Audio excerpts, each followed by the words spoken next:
এলাকার মানুষ আইসা মুসা নবীরে কয়, নবী দোয়া করেন, মিশরে বৃষ্টি নাই।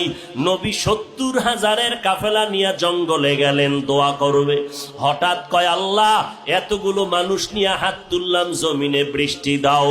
আমার আল্লাহ ডেকে বলে, রে মুসা, তুমি যেই লোকগুলো নিয়ে দোয়া করতেছো, এই লোকের মধ্যে একটা গুনাহগার আছে, লাগাতার 40 বছর গুনাহ করেছে, জিনা করতেছে।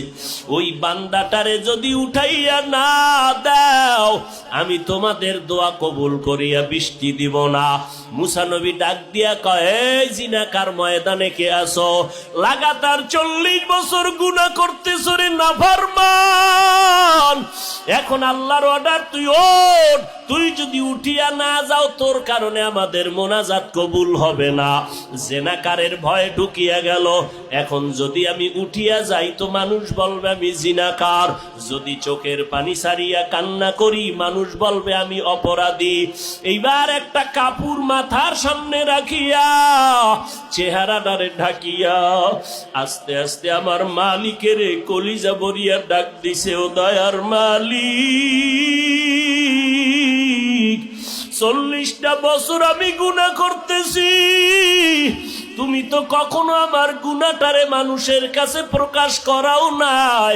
তুমি দয়ার চাদরের মধ্যে তো আমারে রাখছো, আজকে মুসা নবীর সামনে আমাকে কেন তুমি প্রকাশ করাইবা? ও আল্লাহ, তওবা করলাম, আর গুনাহ করব না, জীবনে আর গুনার কাছেও যাব না রে আল্লাহ, তুমি আমারে দয়া করিয়া মাফ করিয়া দাও। এবার হঠাৎ করে মুসা নবী দেখতেছে আকাশটা মেঘাচ্ছন্ন, বৃষ্টি পড়াও শুরু হয়ে গেল। মুসা নবী বলেন, আল্লাহ আপনি যাকে উঠতে বললেন সে তো উঠে নাই, আবার বৃষ্টি দিলেন কেন? আল্লাহ বলে, রে মুসা, যার কারণে বলছি বৃষ্টি দিব না, তার কারণেই জমিনে বৃষ্টি দান করলাম। আল্লাহর নবী বলেন, তা কেমন করে? আল্লাহ বলে, মুসা তুমি কি জানো না আমার একটা নাম গফফার, আমার একটা নাম সত্তার, আমার একটা নাম রহমান।